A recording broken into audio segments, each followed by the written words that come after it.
So please welcome James Coleman. He will be talking about hacking Postgres, which is exciting. If you have never read any source code page of Postgres, I really encourage you to look at it. I had an argument on Twitter 2 weeks ago where someone said that no one will ever say in the real world, this code is so beautiful. And I said, that's something I say each time I look at Postgres code. So have a nice session, welcome James, and enjoy. All right, thank you. We'll go ahead and get started here then. We're about 1 minute after, so I think we can go ahead. So first, a little bit about me. I'm the architect for data engineering at Braintree Payments, which is a PayPal subsidiary, and we process a very large number of largely credit card transactions, and our primary transactional data store is, of course, Postgres. I'm probably not, well, I know I'm not now the most senior hacker in the room, but I have authored patches in the past 4 Postgres versions, including a large one like incremental sort, which is in Postgres 13, and multiple improvements to scalar array op expression, both execution and optimization throughout those releases. Many slides, I've included footnote references to links and file paths in the source code and so on. The slides are already uploaded to the conference website, so don't feel the need to take pictures or furiously scribble down hard to read lines on the bottom of the slide. You can go download that PDF and grab them from there. So there are a lot of other talks, and I certainly haven't listed all of them, that address kind of at least a similar topic. I think that they are largely complementary to this one. Stephen, in his talk, spent a fair amount of time looking at like an end-to-end new feature, starting at the grammar and working all the way through. Melanie's is obviously focused on specifically the planner. There are other resources listed on the wiki link that I've included below, and I'm sure if you Google, you can find even more than I've listed here. So what about the talk that I'm giving today, though?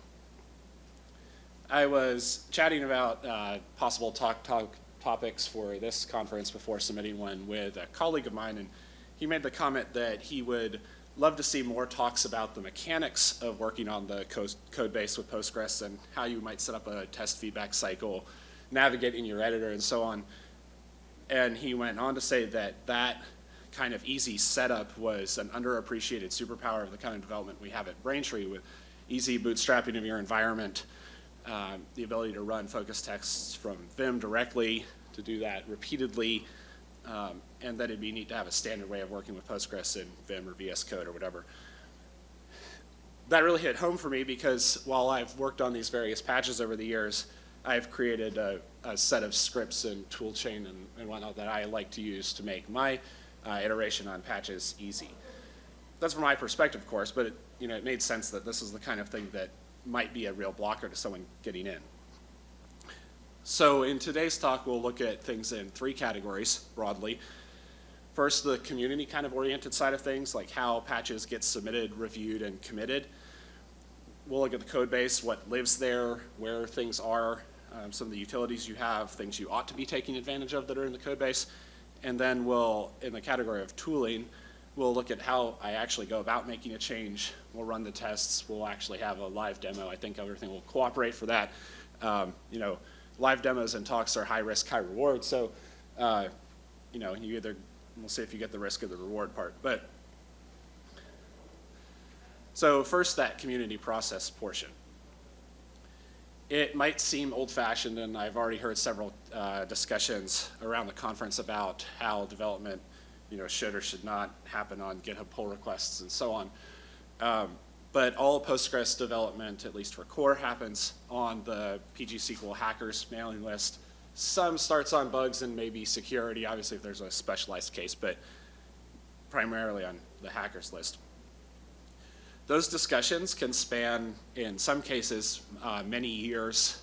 Incremental sort, before I took over that patch, I think had already been around probably 6 years. And I spent another probably 2 years working back and forth on it before it got committed. and many hundreds of messages, sometimes even for relatively simple changes, or what at least might seem at first like a simple change. Turns out not many things are actually simple at this point in the Postgres code base. But that kind of would be my argument for why GitHub pull requests don't work for this kind of a project. It's too large. Obviously, there are some changes like docs changes could probably pretty easily work on a pull request type model. But I, for one, am not interested in seeing my browser crumble under the weight of a 1,000 entry set of comments page on GitHub. You know, modern browsers can take a gigabyte of memory, and I would like to see that not happen with GitHub. So don't get discouraged if discussion takes a long time. And you should also expect that many patches and even ideas are rejected early. Be grateful when they're rejected early and not late. Some of the mechanics of using the mailing list: use inline reply or interleaf posting style, don't top post. This is like probably the first and most obvious sign of someone who hasn't used the mailing list before. Also, someone who's using formatted text instead of plain text. You know, that kind of stands out to someone who's been using it a while. And try to reply all to the proper point in the thread tree, despite the fact that most of your email clients are not displaying a tree, but something that appears to be linear. That helps, by the way, keep things sending to the right people, because you're replying both to the list, to everyone that's subscribed broadly, but also your CC, the individual people that have been discussing that part of the sub-discussion. I personally recommend subscribing to the list now to ensure that you get all of the messages, have all of the history, including parts of a discussion tree that you weren't actually directly CC'd on, and that makes it really easy to reply to things. I've made my life easier to do that by using, one, the Gmail web client, which means I don't have to download all the messages, and also I've set up these filters to ensure that all of send all the messages to a label, which I've called PG hackers, and then ones that end up CC'd directly to me still show up in my inbox directly, so that I know when someone's continuing on a discussion. That keeps things out of my normal inbox flow, but nonetheless I have all the discussion there. I have to go try to find it on the web somewhere. It's silly question. Go ahead. Why is it called hackers? Coming to Postgres, it wasn't what I expected it to be. So I think the short of it is just that originally the term hacker really did mean someone who coded things. Still does. Still does in people that understand reality. It's also possible, I remember years ago talking with Stephen about it would be nice to have this, and then it turns out it's actually now a feature, that you can, when you're logged into the community website and looking at the mailing list, you can click this resend email link and send a message directly to you. You can also download the inbox, but there are a lot of email clients that don't support loading that. So this resend email is particularly nice. It keeps all the thread identifier information and whatnot, so that it's just like having gotten the original message in terms of being able to reply to it. I also learned today that you can, or yesterday, that you can subscribe without receiving emails, which I find to be a bit of a contradiction in terms. But the real value in that is that you're now an approved person on the list, and when you send messages to the mailing list, you're not going to go through moderation queues, but you still avoid all the fire hose in your inbox. So I and many others would recommend getting involved by reviewing patches first. It will give you an idea of what people are looking for, and you're seeing other replies in that email chain. You also get to look at the code base, and maybe that will be a start to seeing where things live and understanding what's available, what people expect. You might ask these questions along the way, things like, does it even make sense to have this thing in Postgres? Or oftentimes, in particular on performance changes, you want to know about unintended consequences. It might be, in fact, true that it speeds up this one use case 1,000 times, and also 90% of other queries are also 1,000 times slower, probably not going to get committed. You want to know if it works. If it follows the code style, we'll talk a little bit more about that in a minute. And you want to know if the code and the comments both are understandable and maintainable. If you're going to move on, though, to submitting a patch, you probably first want to look for prior art, prior discussion. If the same approach has been tried before and rejected, then you want to know, like, was it rejected because the code was not up to snuff? Was it because the idea is actually considered something that project policy has decided we're just not doing? But you also might actually find a promising patch that got abandoned because someone just ran out of time working on it. I mentioned incremental sort, someone else had been working on that for a long time, and while I ended up rewriting a very significant portion of that patch over the course of 2 years, it's nonetheless the case that both the discussion and the just like skeleton of where code lived in the code base was a very useful start. You could build iteratively and starting entirely from scratch. Oops. You will want to explain the use case you're addressing fairly thoroughly. One of the things about mailing lists is that it's all asynchronous, right? And so you don't have the benefit of saying, I'm going to go hop on a video call with somebody when they have questions. You need to give details up front. Put your college writing classes to use here, like explain the background, things you considered, why you didn't do various things. You might include sample queries and data so that people know what you're expecting to have happen. If it's a performance patch, as many of mine are, so I tend to focus on this, please show evidence that it actually improves things, and not just evidence that it improves your one case, but that other things are also okay. If you make unrelated changes like white space in a random file or renaming variables because you found typos or whatever else, you will probably get your patch rejected quite quickly. It is okay to make certain changes like that are cleanup, but submit them as a separate patch. Someone can deal with them fairly easily standalone. Although don't make gigantic changes like to variable names or method names without a very good reason, because people won't want to apply those because they create backpatching hell to when an actual bug needs to get fixed on all prior releases that are still supported. And for every patch that you submit, you're expected to review similarly sized patches. There's a long discussion about what that exactly means, but be active on both the submitting and reviewing side. Postgres organizes its development into what the project has delightfully called commitfests. And each commitfest is about generally a month long, and really we have these alternating cycles of development and review. The commitfest part itself is a 1-month review period where largely new patches are not coming in, and people are focused on reviewing and then, of course, updating patches in response to the reviews that they've received. At the end of the March commit fest, though, there's usually a multi-month long break because that's when the new release branch gets stamped. And some of that might just be people fixing all the last remaining bugs and open items before the release. It also might be that people need break. I'm not really sure which of those is most operative. It does mean that if you submit a patch during a commit fest cycle, if it's not easy or it's, say, not very high priority, like a bug fix or something might get attention right away, but then it's very possible you won't get a reply right away, and that's okay.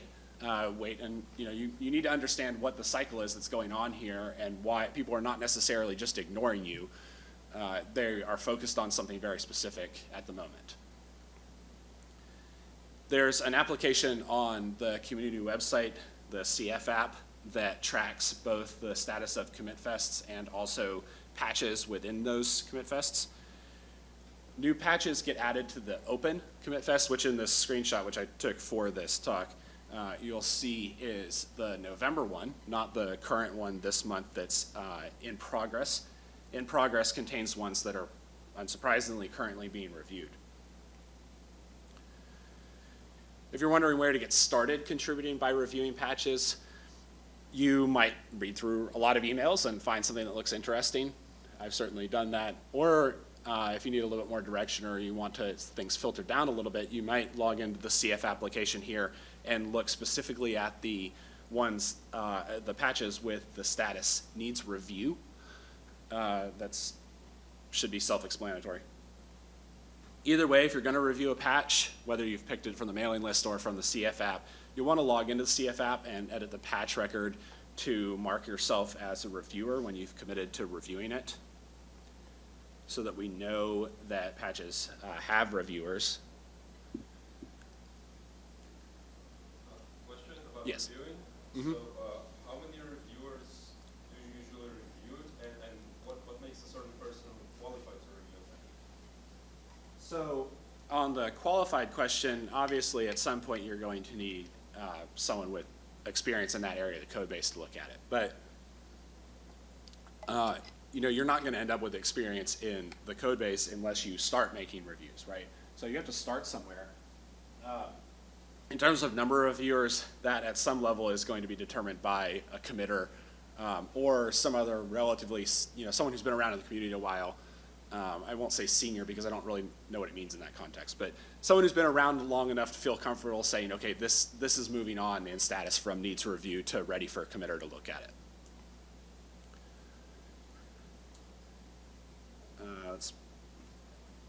So when you have a new patch ready to go, you'll similarly, after you send that email, log into the CF app and click Add New Patch specifically in the Open Commit Fest, and you'll attach your email thread, which thankfully you do not need to type in this thread message ID by hand. You can click Find Thread and it will show you the most recent ones, and you can also search. It's actually not that hard, but you know, showing that makes it look hard.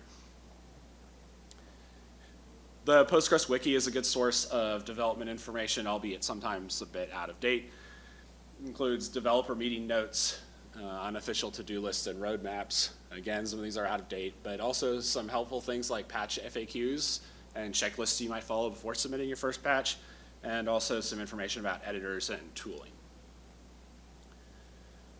So let's look at the code base next. In the top level of the source tree, I'm going to focus on these three directories. You'll need to know that the contrib directory includes the source code for tools and utilities and extensions that aren't actually part of the core installation, but they're nonetheless maintained as part of the primary project and in the main source tree. Even some things like you might consider just a hard requirement, like PGStat statements, are in contrib, but they're managed as a separate extension and end up getting packaged as a separate package, typically like when you're going to install with apt.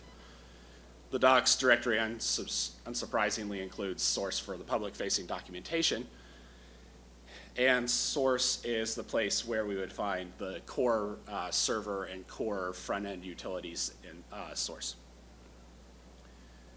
So within that source directory, again, I won't list everything here, but a few highlights.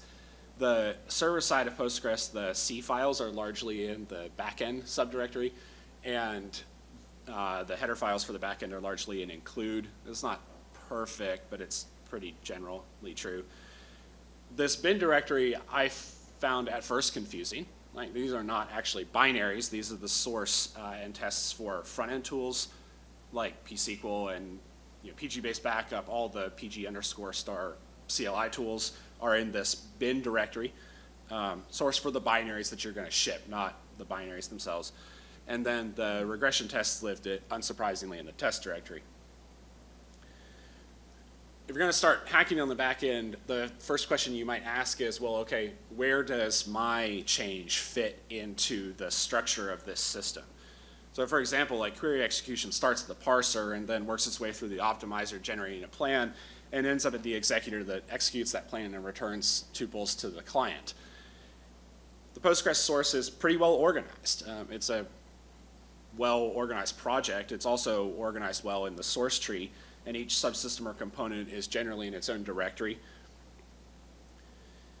You can find, for example, this glorious 1990s GIF level backend flowchart in the docs, and Bruce Momgen, who is here this week, has a talk that addresses this in more detail.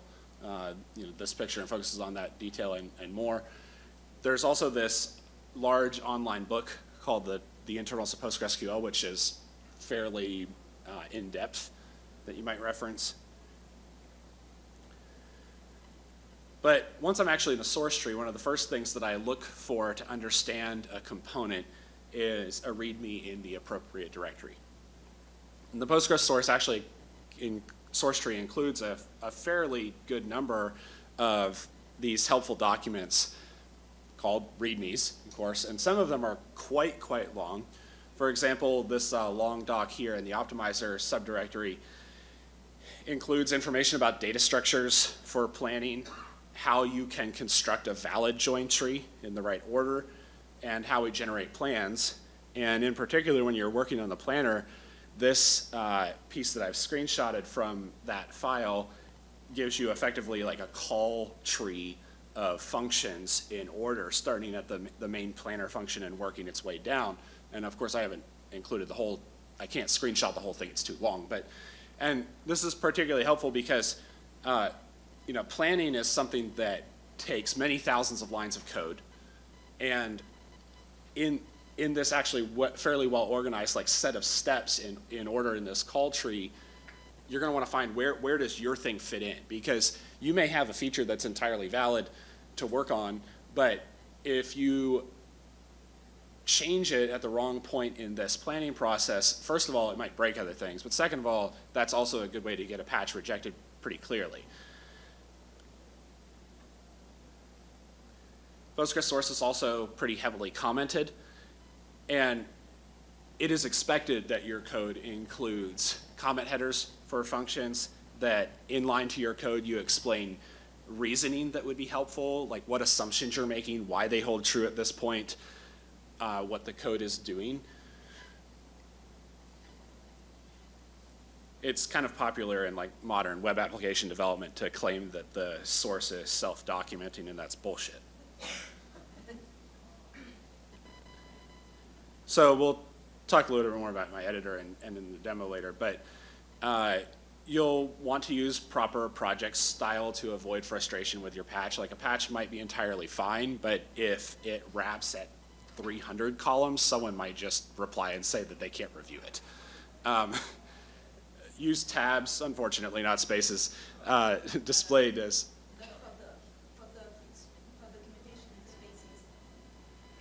I'll get there. So tabs, not spaces in the source tree. They should be displayed as 4 columns per tab stop. We put opening braces on new lines and don't use braces around single statements. And you have an 80-character column limit. You should also, though, follow the style of the surrounding code. So, for example, you might ask, well, what variable naming style do you use? And the answer is all of them. We use all of them everywhere. And so really, you're going to try to match the context as much as you can. This might mean that if you have a patch that is fairly invasive, you might be using different variable naming styles like in various parts of the patch, right? Because you're modifying the planner in one side and the executor in another, and these things might have different styles. That's fine. Just do the best to follow the style that you observe. Same thing is true like in test files. So do you capitalize SQL keywords in your test files? Well, the answer depends on what piece of test file you look at. And do what the surrounding code looks like, so at least it doesn't look like we're idiots. The docs directory, like I mentioned, has the XML source for public documentation, and that XML uses docbook for markup. This isn't markdown. I won't pretend to be an expert on docbook, but it's mostly self-explanatory. Looking at the file around you. It does use single space indenting, oddly enough. I think that's the only place I've ever encountered a single space as indentation style. And I mean, not just in the Postgres source, anywhere. Like any large C project, Postgres has a lot of built-in facilities, algorithms, data structures, project-specific ways to manage memory. So I want to give you a tour of what is available, but also some of these things are just expected, right? So under the expected category, we would start very obviously with memory management. And Postgres tracks memory usage in what are called memory contexts. This global variable top memory context exists for the lifetime of a backend, and then all new contexts are created as child contexts nested within that one, and then others nested within that one, and so on. You might actually create a new such context. Well, you definitely create one for each query. Various operations within a query's execution or planning themselves may have new contexts, like for example, sort is gonna happen within its own memory context. In very rare cases, you might get very narrow. And then this global variable current memory context is unsurprisingly the reference to the current context that you're going to allocate new memory in if you so allocate. Now, in terms of actually allocating memory, those contexts are not just directly wrapping your OS level system calls like malloc and free. Instead, and I mean, again, this is common in many large projects, it turns out that, you know, following through to the underlying OS system calls is quite costly. And so we maintain our own allocation algorithms to avoid unnecessary calls to the OS. The standard allocator by default is allocset. It allocates things in the next power of 2 size. So like if you ask for 60 bytes, you'll get 64, which obviously wastes some memory, but what it does do is allow you to maintain a free list that then, you know, the next time someone asks for 58 bytes, they could get your freed 64-byte chunk. And then we have these two other allocators, generation and slab. Generation is useful when you're going to grab something and then you're going to release it in order, like in a queue. And these various alternatives, so slab, which the source code comments that it is useful when there are large numbers of equally sized objects being allocated and freed.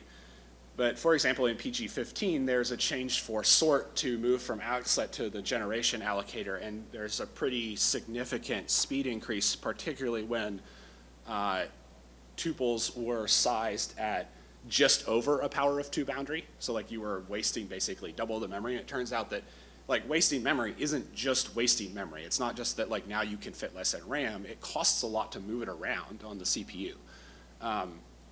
You know, one of the things you learn when you do development in a project like Postgres is that RAM is actually really slow, which is hilarious. And there are a number of other, like, you can go on a whole tangent about cache lines and lookup buffers and so on. And you know, I mentioned Braintree is large. When I first joined, one of the things that we were talking about was that we had large bare metal servers that could only clear like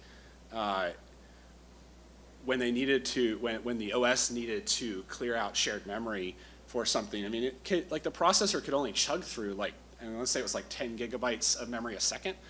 And like, it turns out that was a real limitation when you have terabytes of RAM. So these things are real limits, and these things can sometimes be useful.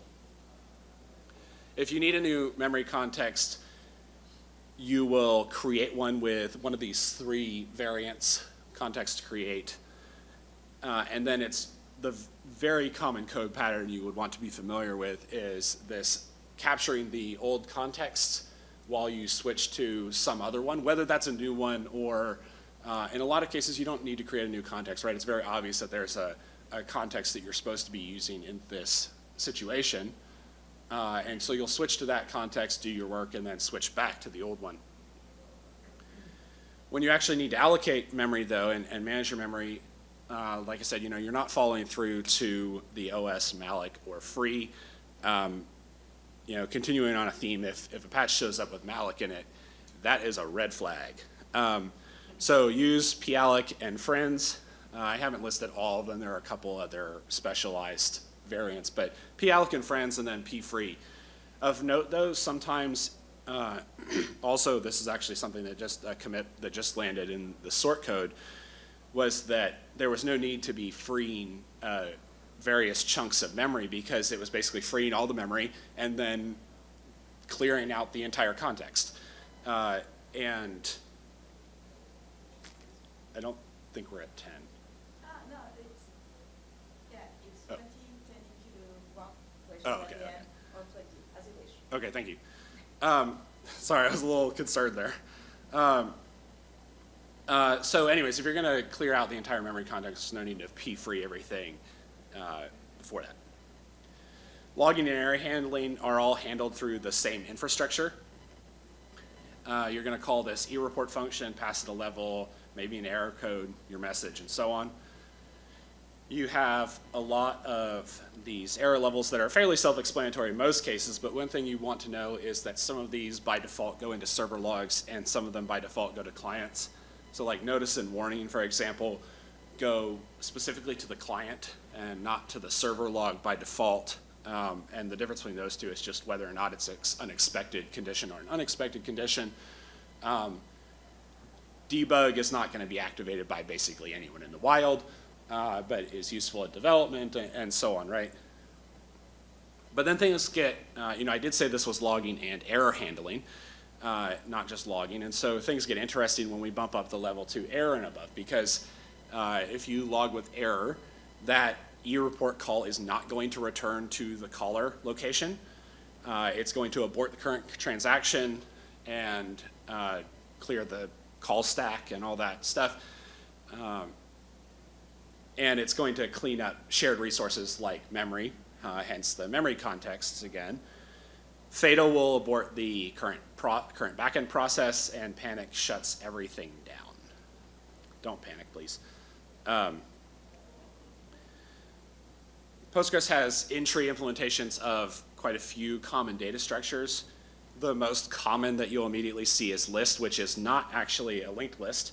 It's an expansible array implementation named list because some Postgres was originally in Lisp.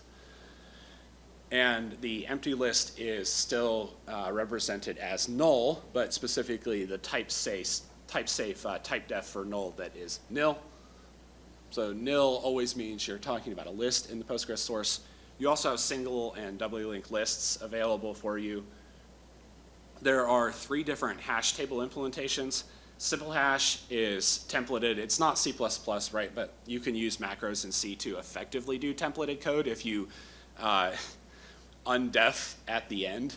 It's a great hack and a bit weird, but that allows you to create specialized implementations of these data structures for user-defined types. That improves speed and memory usage, but comes at the cost of complex code setup and increased binary size. Simple hash is also open addressed. I'm not going to do a deep dive on hash table implementations here, but know that it's good for CPU cache behavior. Dynahash is, in contrast, a chained hash table. It supports shared memory unlike simple hash, but it's only a fixed size shared memory at startup, or it can be just backend local. It is partitionable, which is particularly useful since we're talking about something that can be shared across backends, because partitioning may allow us to improve locking performance by only locking the partition that is local to us. It also guarantees stable pointers. That is, the hash conflicts don't end up resulting in moving entries, which means that if we have very large keys, it's more performant because, again, like we said earlier, memory turns out painful even at the CPU level. If you go look at these 2 files that I've put in the put at the bottom here, you'll find a very significantly much longer explanation of when these different implementations are useful and the trade-offs you're encountering. And finally, for hash tables, you have DS hash, which is also concurrent, but it is dynamically sized.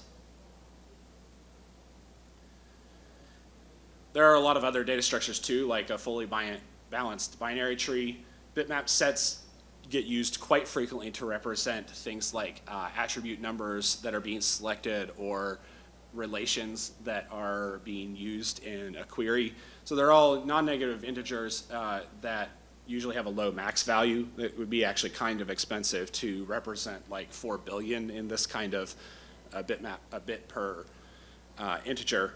You have Bloom filters for set membership testing, and this cool data structure that I discovered actually just the other day, integer set, which uses a B tree internally to efficiently represent a large number of integers. In particular, when you have long consecutive runs, it can be as good of an encoding cost as 1/10 of a byte per integer, which is, pretty good. You have a pairing heap, a red-black tree available, and also string info, which is an extensible string buffer to concatenate strings that can be up to an entire gigabyte. Similar to data structures, we have a lot of algorithms in the tree. So binary search would be the obvious one to look for. It's actually not extracted in any kind of like shared way, but you do find it implemented in quite a few different places in the source tree that you can copy and paste and, you know, change to match so that you're not left wondering if you got the less than or equals to properly. Bipartite graph matching is available. There's a hyperlog implementation to do streaming cardinality estimation, knapsack packing solution, methods for uniquing arrays, and this macro-based templating shows up again in the sorting implementations that allows you to do you know, type-specific implementations of sort. If you're in this talk, you're probably already using Postgres, and so you're familiar with GUCS as the primary means to manage configuration in either configuration files or at runtime. And when you're developing on Postgres, it is often the case that a GUCS is useful, even if not permanently, to switch a feature on and off while you're testing things so you don't have this recompilation step at every point in your test. You can apply defaults and upper and lower bounds, and there are also code hooks for calling functions for showing, setting, and checking valid values. That can be nice. Adding a GUCS is as simple as declaring a global variable in your code, making sure that header file is included in the right place, and adding an entry to the appropriate table struct in guctables.c. You can find more details in this to add an option section in guctables.c, but you really do want to actually search for to add an option because like the most obvious thing you want in that file, which is how do you add a new one, is like 700 lines down. You know, it is what it is. So on to tooling. I'm going to use my preferred setup in the following demo. I have Vim for editing, tmux, working in a terminal with multiple windows and panes, and some custom scripting, which you can find at these links. My setup isn't the only way, of course, and you can find other configuration files online. I encountered some people this morning that found this slide humorous also. There are worse people than Emacs user. You have the nano users. And then, you know, if you're using VS Code, I'm sorry, but all right, so I'm gonna just turn the podium for a second here so that I can actually see what I'm working on. Where is my mouse? There it is. Okay. So the first thing that I'm going to do is launch tmux, of course. Hey James, can you make your font bigger? I can. Yeah. And that it's did. Apple Plus. Let me try restarting that too.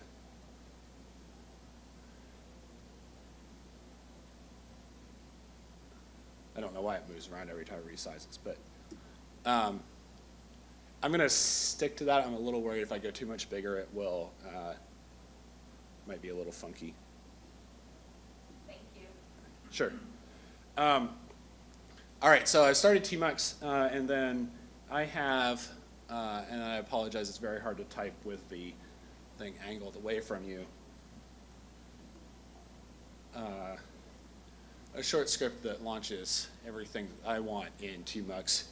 And I start off in this pane with Vim asking me if I trust this file that, yes, I do trust to have a specialized configuration for just my Postgres development. And typically, I have a source browser. I'm going to go ahead and apply a patch set that I have, and I'm going to copy and paste this command so I am not slowed as much by typing. So I have this, patch that we're going to pretend came in from the mailing list I want to apply, and you can use the get-am command for most of these. If someone hasn't done get format patch, then you might actually need patch the utility itself. But so we'll apply these, and we see that it applied 2 patches. The first is the actual interesting thing about this, and then debugging lines, which we'll talk a little bit about. So I'll leave that there and full screen that so we can look at our code in a minute. And then we're going to come over here, and on the right-hand side, have my development tools scripting, which again you can find on GitHub. And there are various things in here. Some of them, like profile next backend, are not necessarily fully baked, but my cycle looks a lot like rebuilding, which automatically starts and stops my Postgres installation, followed by either running tests or loading PSQL in the left-hand pane. In the left-hand pane, you can see that I've exported environment variables so that I can connect to my local install. And so we'll go ahead and rebuild, which should be quite fast since I just did this earlier on the same, well, without those two patches, but there's not a lot of changes there. And the first thing that we would probably do in a lot of cases is run make check. Now, the thing is, and you'll get to see this output in a second, but the thing is, like, I added those debugging lines, and so because there are debugging lines going into the test output, it turns out that all the tests failed, basically. So that's not very helpful, but also, I often don't really start out at make check. Oftentimes, I start instead at PSQL, and I'm playing around with a specific query to see what, thank you, to see what, what might actually trigger my change and so on, right? And so I have a sample query here that I think will trigger. I didn't explain the change here yet. Let me go back and do that real quick. So if I pull up planner.c and do it in the right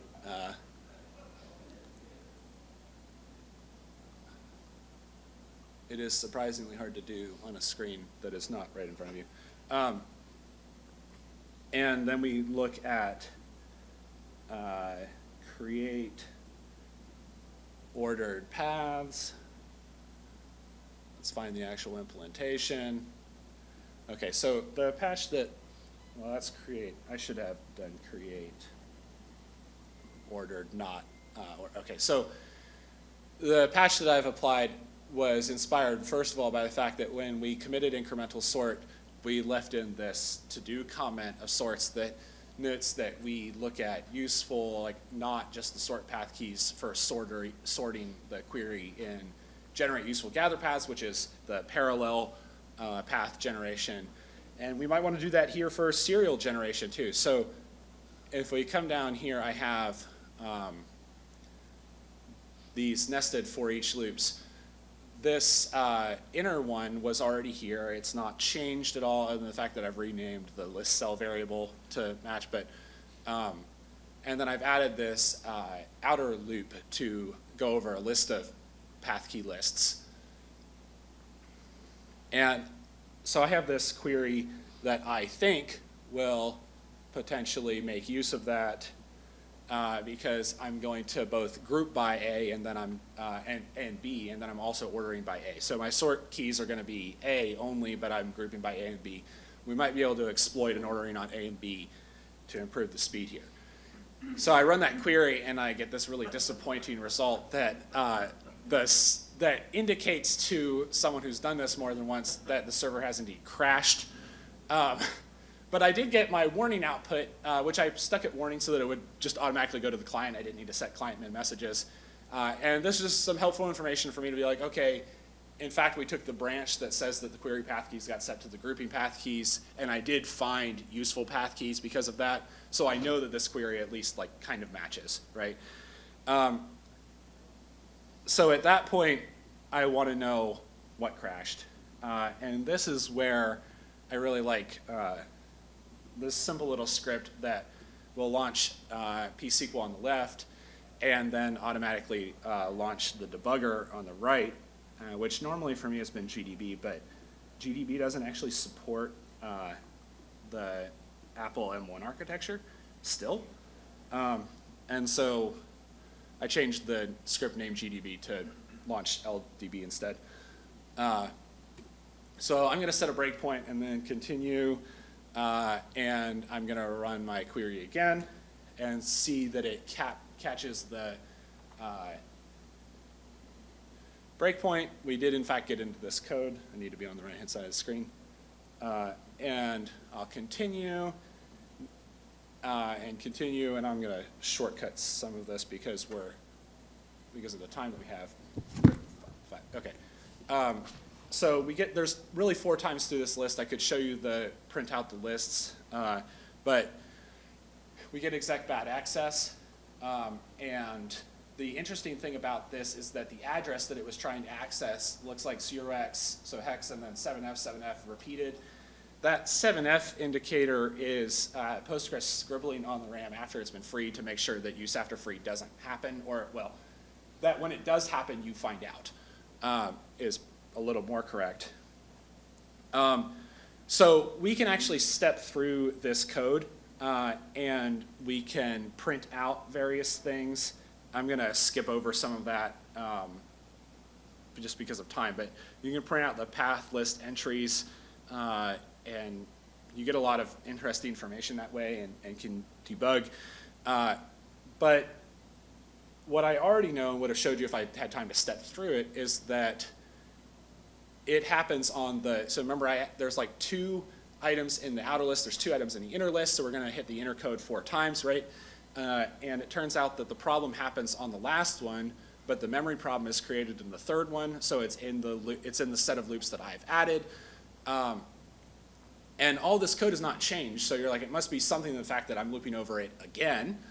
And what ends up being the case is that it blows up here in add path. Well, by blow up there, I just mean that, like, if you look at the memory there when you're in the debugger, you find out that that's where the memory is bad, and the memory got changed to be bad by this apply projection to path. And if we go into, well, again, I'll skip that, and I'll just point out that in pathnode.c on this function, you'll find a comment that says that you should only be using this function when you know that no one's going to reference the path keys ever again, because it does modify them. And so, like, we can debug through this and we can find what our problem is, and having some kind of setup, whether you use mine or create your own, having some kind of setup to do this quickly is nice, to be able to iterate quickly. So I'm going to go back into the presentation. You know, we have old-fashioned print debugging with elog. If you have a seg fault, you want to make sure you rebuilt cleanly. You use debuggers. Core regression tests are in the directory that we already talked about, and you can run with make check, and check world runs even more stuff, and there are these variants for running against the local install. Those are the regression tests largely, at least on the make check. They work by running SQL files that run the tests, and then you have expected output that is diffed. You can find the logs.